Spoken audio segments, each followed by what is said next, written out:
Assalamualaikum warahmatullahi wabarakatuh, Bu Mega. Waalaikumsalam warahmatullahi wabarakatuh, Pak. Bagaimana kabarnya hari ini, Bu? Alhamdulillah baik. Nah, ada beberapa tahapan, Bu, yang kita harus kerjakan dalam Iya. proses supervisi akademik ini, dalam rangka kegiatan saya sebagai calon guru penggerak angkatan 9, Bu. Terkait dengan supervisi akademik itu menggunakan metode coaching.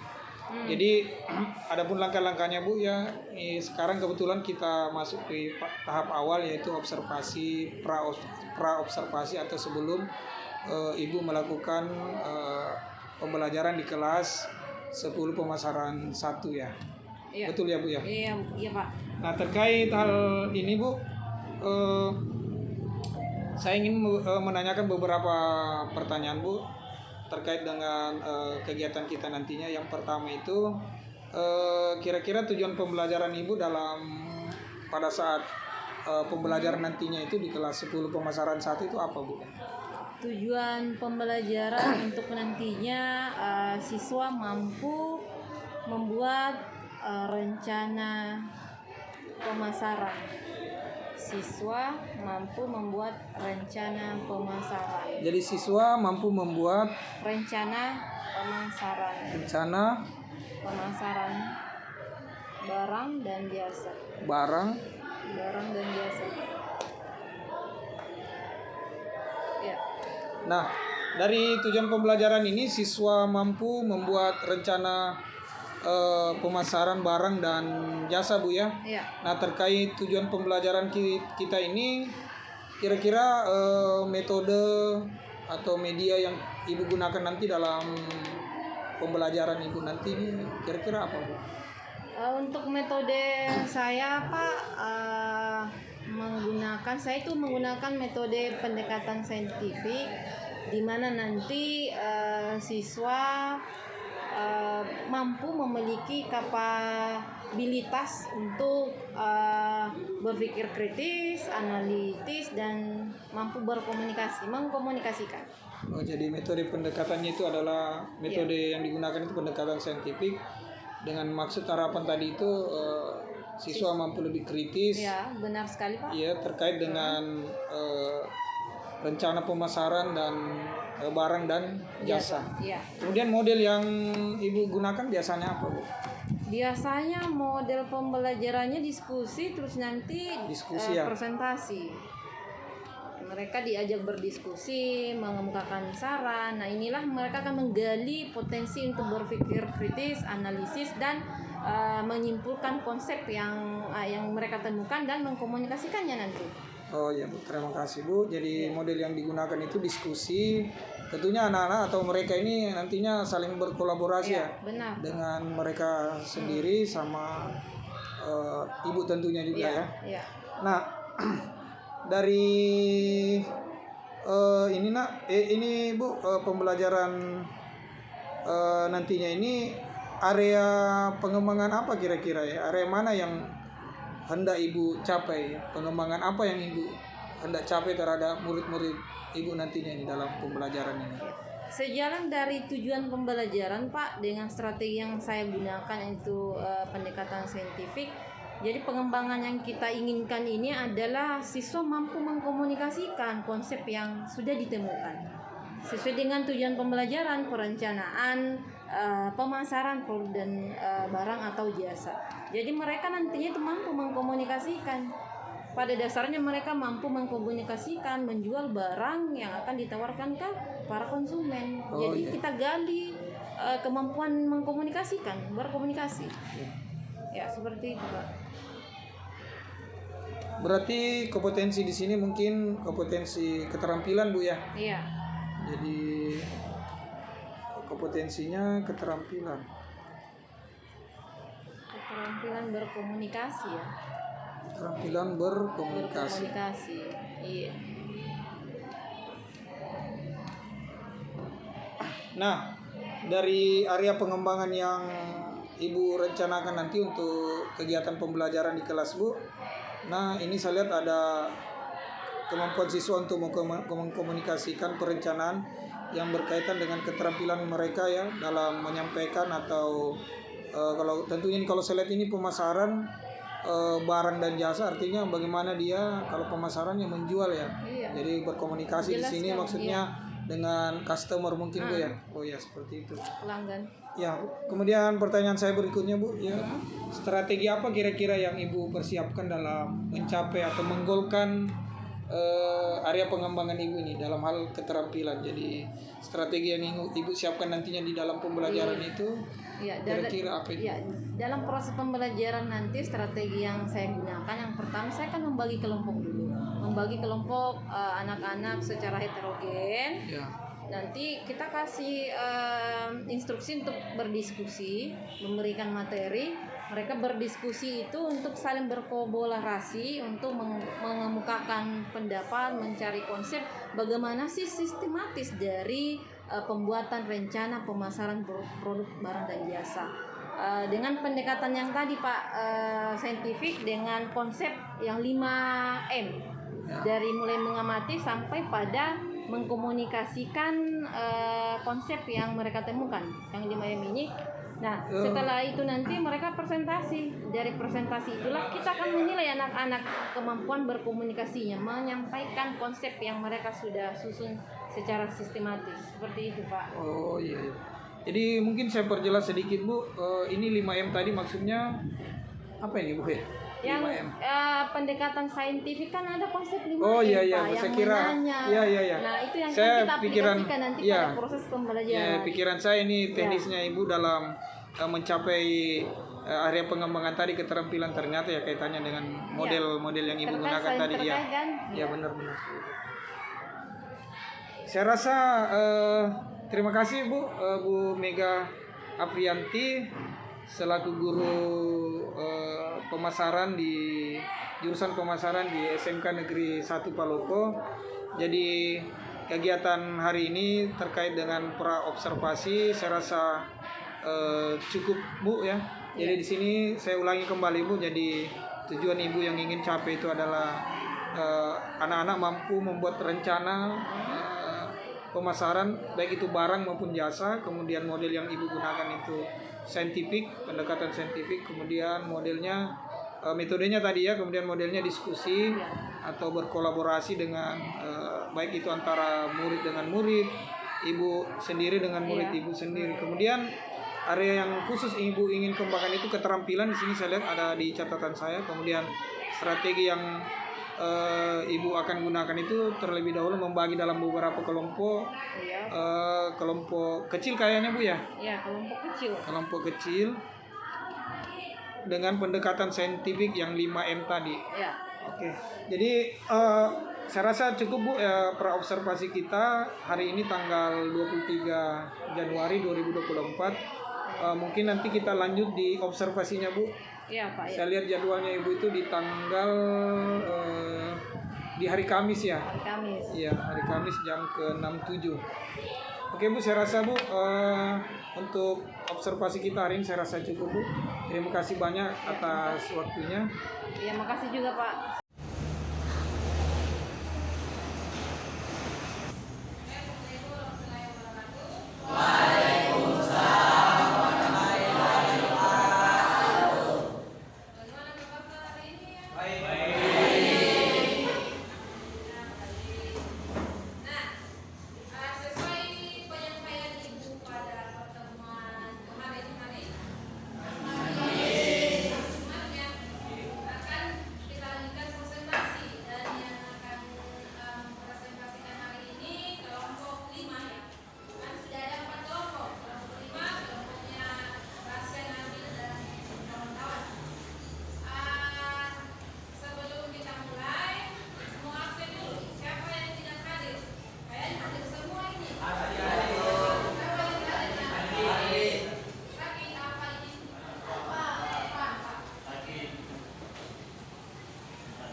menentukan pasar sasaran. 1. Berdasarkan usia anak-anak, remaja, dewasa. 2. Gaya hidup sederhana, mewah. 3. Kategori iklim panas dan dingin tropis. 4. Gender laki-laki dan perempuan.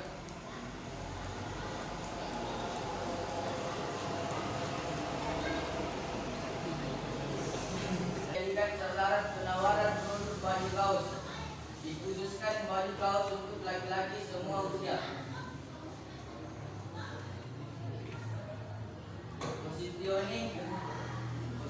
Posisi persepsi pelanggan mengenai produk baju kaos yang ditawarkan. 1. Produknya berkualitas. 2. Nyaman digunakan dan tidak handal. 3.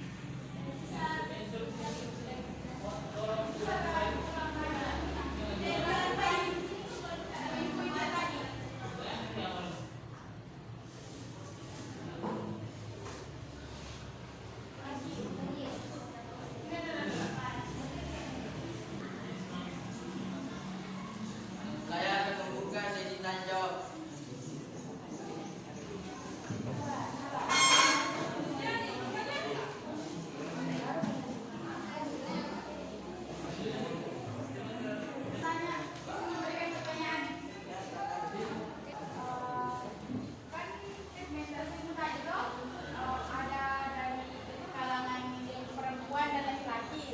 Terus kenapa targetingnya tuh dikhususkan untuk laki-laki saja?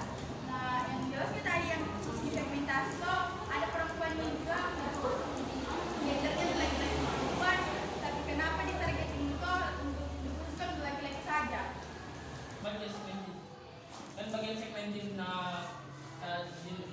kelompok kan gendernya dulu tuh laki-laki sama perempuan. Kita ke targeting. Nah dari kelompok itu baru susun kembali ke laki-laki itu. Kita kan kan sudah biasa pertanyakan sama Rasya. Dia bilang tuh di situ segmentingmu ngambil semua kayak itu. Terus dia bilang tuh iya dari laki-laki perempuan besar kecil. Terus karena itu dari umur anak-anak sampai dewasa. Jadi makanya Mungkin kesalahpahamannya karena targetingnya ada laki-laki di situ. jadi makanya tuh mereka pertanyaan bilang kenapa baju kaos untuk laki-laki Gina, sedangkan pertanyaan itu tadi sama dia dan bilang ada juga untuk perempuan. Tapi di situ kenapa kau tidak balik targeting di situ dikhususkan baju kaos untuk laki-laki semua usia. Makanya mau ke bertanya kan makanya bertanya ke Bukan tadi jangan gitu. bertanya ke coba tanya moderasinya kau pegang di situ karena kesalahan tidak sudah dia bertanya karena di targetingnya sudah jelaskan di situ Ya ada kebingungan. Maka si panel ini kan jelaskan dulu apa yang mulai dari pengelompokan segmen. Coba kembali ke segmen. Nah jelaskan bagus supaya tidak ada miskomunikasi di sini ya. Silakan. Nah kita suaranya kembali Pak. Yang baca. Segmen mengelompokan pasar sasaran. 1. Berdasarkan usia anak-anak, remaja, dan dewasa. 2. Gaya hidup. Siapa sasaran mereka untuk menjual ini khusus baju kaos untuk laki-laki semua usia. Berarti dia memasukkan produk untuk perempuan. Seperti itu kan maksudnya? Paham tidak yang kena tadi? Paham. Ya lanjut nih. Silakan. Ada lagi pertanyaannya? Moderator.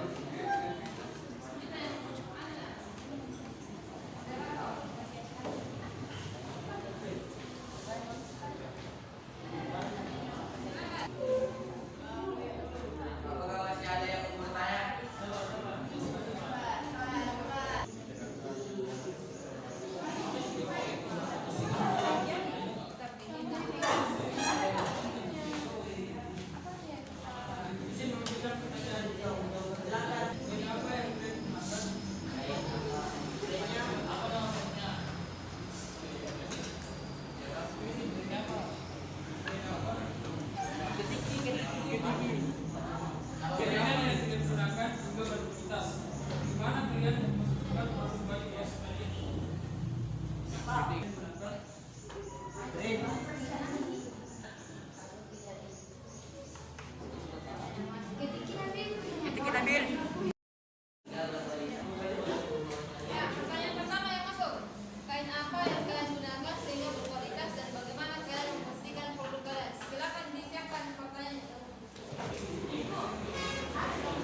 Itu yang tadi bilang laki-laki semua usia. Makanya dia ada ambil nomor 2, 3 dan 4. Dan nanti nomor 1 yang diambil. Nah itu yang kayak hidup sederhananya dan mewah, tidak ada yang ambil dari situ. Cuman yang nomor 1, kelompok 1 yang ambil. Masih bingung atau gimana?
Dan bagaimana kalian memposisikan produk kalian.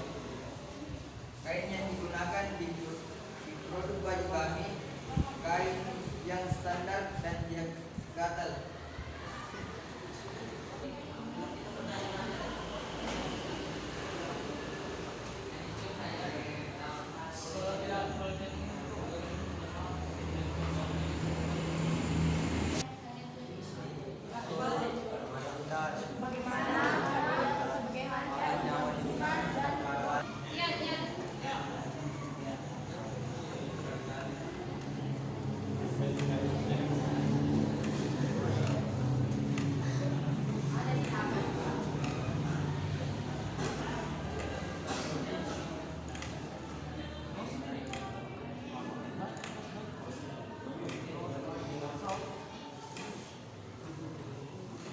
Saya akan menjawab pertanyaan dari Mika.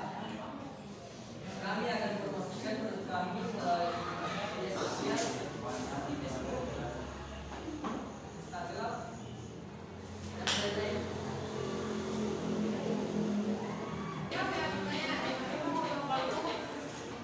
Apakah masih ada yang mau bertanya?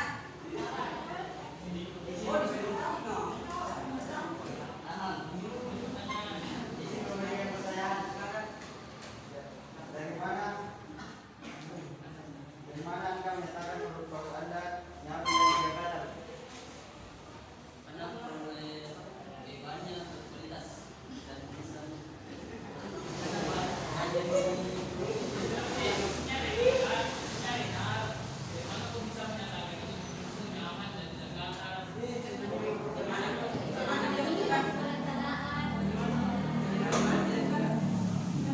Sudah melalui pemeriksaan namanya quality control.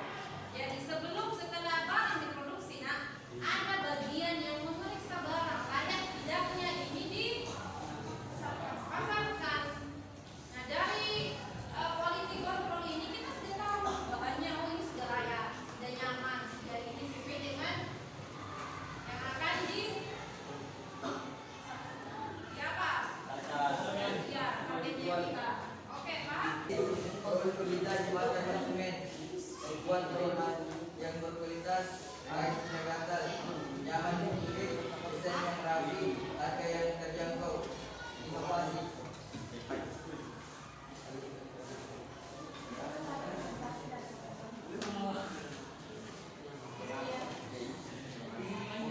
Sekian dari presentasi kami. Kalau ada kata yang salah mohon dimaafkan. Wassalamualaikum warahmatullahi wabarakatuh.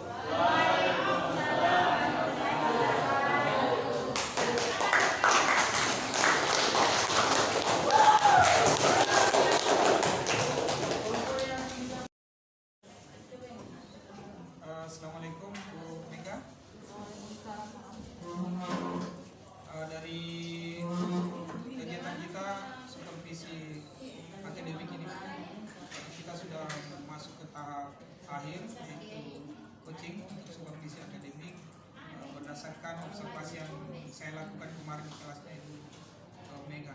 Nah, kira-kira tujuan kita Bu Mega hari ini dalam rangka coaching supervisi akademik ini apa ya Bu Mega? Ya, tujuan kita coaching hari ini yaitu untuk menjadi apa kekurangan ada di kelas pembelajaran yang ada di kelas saya, Pak. Bu Mega, kira-kira selama Ibu melakukan pembelajaran di kelas pemasaran waktu itu, nah masalah-masalah apa yang Ibu kira-kira rasakan selama proses pembelajaran itu? Jadi masalah yang saya temukan Pak dalam proses pembelajaran saya di dalam kelas yaitu yang pertama masih ketika siswa presentasi masih kurang dalam penyampaian sehingga kelompok lain masih kurang paham tentang apa yang mereka presentasikan di depan. Terus yang kedua dalam melakukan perencanaan juga masih kurang dan masih ada Pak. Oh iya, ya Ibu ya. Jadi masalah yang Ibu hadapi di sini terbilang ya masalah-masalah yang biasa dilakukannya di ini. Jadi kira-kira dari masalah Ibu ini apa solusi yang tepat buat mengatasinya? Dari masalah yang saya temukan juga ini Pak, saya sedikit berdiskusi dengan teman-teman sejawat, mendapatkan masukan dan saya bisa menyimpulkan solusi yang akan saya terapkan itu yang pertama lebih menambahkan lagi literasi ke anak-anak supaya lebih paham lagi pada saat mereka presentasi, lebih memperbanyak literasinya sehingga nanti pada saat mereka mempresentasikan itu kelompok lain jadi lebih paham. Jadi lebih paham, saya akan melakukan kesepakatan kelas sebelum memulai pembelajaran. Jadi pelanggaran-pelanggaran atau kebiasaan yang mereka tidak sadari itu bisa diminimalisir dengan adanya kesepakatan kelas. Oke, menarik sekali Bu solusi yang Ibu berikan, saya rasa di kelas. Nah, pertanyaan saya selanjutnya Bu, kira-kira siapa terlibat dalam ini banyak siswa sendiri, saya pribadi dengan mungkin teman sejawat saya libatkan dengan masukan-masukan mereka setelah saya berceritain masalah saya di kelas ini seperti ini teman sejawat akan memberikan solusi, memberikan saran apa masalah yang ada di kelas saya seperti itu. Oke, terima kasih Bu. Nah, kira-kira ini tadi menarik sekali yang dilibatkan teman-temannya, rekan sejawat, siswanya sendiri dan Ibu sendiri tentunya. Nah, kira-kira kapan bisa direalisasikan ini Bu supaya masalah ini tidak berlarut-larut? Secepatnya. Iya, tinggal 12 secepatnya Bu ya. Nah, mungkin ini yang terakhir Bu dari percakapan pasca observasi kita, refleksi yang coba beberapa mungkin refleksi yang bisa gali dari observasi akademik ini atau supervisi akademik ini. Jadi potensi saya dengan adanya kegiatan ini Pak sangat bermanfaat, intinya sangat bermanfaat buat saya mengetahui kelemahan saya apa di dalam kelas, itu intinya Pak, untuk perbaikan ke depannya. Oke, menarik sekali percakapan kita Bu Mega hari ini. Saya rasa jelas semua dari rangkaian pra-observasi, observasi sampai pasca observasi ini Bu. Saya rasa apa yang kita harapkan bersama, saya, Ibu, dan tentunya manajemen sekolah ingin sekolah kita ini atau anak-anak itu dapat terpenuhi kebutuhan belajarnya sehingga menjadi apa namanya Bu, bermanfaat bagi masa depan kita. Saya rasa cukup untuk coaching kita Bu Mega. Mungkin saya lanjutkan Bu Haji. Baru saja tentu saya sangat terinspirasi ya, terinspirasi dengan dialog yang Bapak lakukan bersama Ibu. Coaching si coachnya Saya melihat yang pertama apresiasi saya bahwa ibu ini sangat luar biasa semangat ya di dalam melaksanakan proses pembelajaran. Nah, kemudian ibu ini ternyata pada saat mengajar peserta didik yang memang fokus ya dalam mengikuti pembelajaran. Kemudian ada yang fokus ke HP-nya ya. Kemudian literasinya juga kurang. Sehingga tadi ibu memberikan suatu solusi, yaitu bagaimana ibu bisa sehingga bisa nantinya lebih fokus. Kalau saran saya itu bisa dilakukan dengan yang fokus itu sudah semakin banyak. Kemudian betul sekali juga bahwa kesepakatan kelas itu perlu dikembangkan. Kenapa perlu disepakati? Kenapa? Karena di dalam melakukan sesuatu untuk mencapai suatu tujuan, keberhasilan itu tergantung dari kesepakatan kita. Karena tidak mungkin kita mau melakukan sesuatu itu kita yang harus aktif. Intinya di sini kan kita harus bagaimana supaya peserta didik itu pembelajarannya berfokus pada peserta didik ya, student center ya. Jadi membuat kesepakatan bahwa selama pembelajaran jika belum digunakan atau tidak digunakan maka HP tidak boleh dibuka, seperti itu. Ya saya kira sudah bagus tadi dialognya, motivasi dari Bapak yang mengcoaching ibu juga sudah luar biasa baiknya ya. Tinggal itu tadi bagaimana supaya mencari solusi-solusi terbaik yang bisa merangsang peserta didik sehingga proses pembelajaran ibu nanti lebih menarik, lebih menyenangkan peserta didik ya. Jadi jangan bosan-bosan mendampingi peserta didik, karena memang kita sebagai guru itu tetap mendampingi, membimbing ya. Bahkan menurut Ki Hajar Dewan Karya itu bahwa kita harus menghamba pada ya. Apalagi anak SMA itu ya, SMK itu dia sudah harus belajar bagaimana supaya ilmu pengetahuan didapatkan itu betul-betul bisa dimanfaatkan atau diimplementasikan dalam kehidupannya sehari-hari.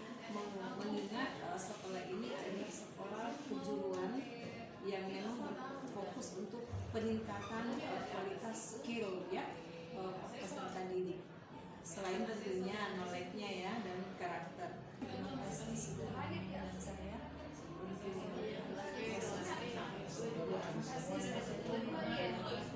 Terima kasih banyak Bu Andi. Kalau kita tuh coaching klinik kita hari ini selesai. Terima kasih kepada Bu